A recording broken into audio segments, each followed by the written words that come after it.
रहीम। आज 20 रमज़ान मुबारक है और आ रही हैं कई घरों में मुसलमान ख़वातीन इत्काफ़ बैठती हैं। इस हवाले से अहम कुछ मसाइल हैं ज़रूरी, वो पहले इस क्लिप में अर्ज़ करता हूँ, फिर इंशाल्लाह मज़ीद दूसरा क्लिप भी हम बनाएंगे। इत्काफ़ जो सुन्नत मुअक्कदा है आखिरी अशरे का, उसकी नीयत ये की जाए कि मैं आखिरी अशरे के सुन्नत इत्काफ़ की नीयत करती हूँ। और इसलिए जो घर में जो मस्जिद बनाई हो, मस्जिद बैत जिसको कहते हैं, जो घर में जगह बनाई है नमाज़ पढ़ने की, उस जगह पर जाकर नीयत से असर की नमाज के बाद बैठ जाए एहतियातन कि मगरिब जो रोज़ा खुलना है उससे पहले पहले उस जगह इत्काफ़ वाली जगह पर उसका होना ज़रूरी है। और इस 10 दिनों की नीयत के साथ ये बैठेगी।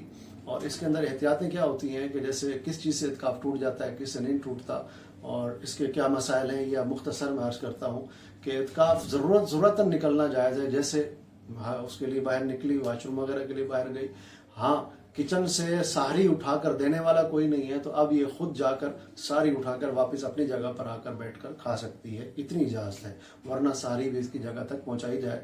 जो अवाम में ये मशहूर है कि कोई और एक ही बंदा घर में बात करे, कोई और इनसे बात ना करे, ऐसा नहीं है, बल्कि इसके पास बाप भी भाई भी जो महरम है वो जाकर बैठ सकते हैं, इनसे बात कर सकते हैं, कोई मुज़ायका नहीं है।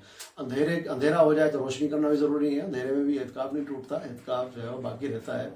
हाँ, जो इत्काफ़ के अंदर काम किए जा सकते हैं, घर के जैसे काम है, सब्जी बनाना है, या वहाँ कपड़े सीने हैं, या बच्चे ट्यूशन पढ़ने आते हैं उनको भी वहाँ पढ़ाया जा सकता है। ज़िक्र अस्कार में, तिलावत कुरान में वक्त गुजारे। और मस्जिद बैत जो घर में नमाज पढ़ने की जगह है, अगर कई घर में बहुत सारे कमरे हैं, एक कमरे की नियत की कि मस्जिद बैत है, इस कमरे में नमाज पढ़ा करेंगे, तो उस कमरे के अंदर भी वो इत्काफ़ कर सकती है, उस कमरे में वो पूरे में रह सकती है।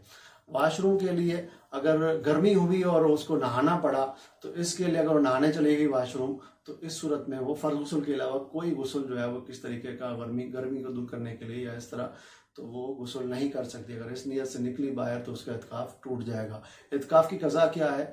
कज़ा ये है कि अगर किसी का इत्काफ़ टूट जाए, इत्काफ़ के लिए ये भी ज़रूरी है कि रोज़ा भी ज़रूरी है इत्काफ़ के लिए, और पाक होना भी औरत का ज़रूरी है, हैज़ व निफास से पाक होना। कि हैज़ के अयाम में अगर हैज़ आ गया तो उसका रोज़ा भी टूट जाएगा, तो फिर उसका जो है इत्काफ़ है वो भी टूट जाएगा। हाँ, हैज़ को रोकने के लिए कोई गोलियां इस्तेमाल की तो वो अलबत्ता जायज़ है उसके लिए इस्तेमाल करना।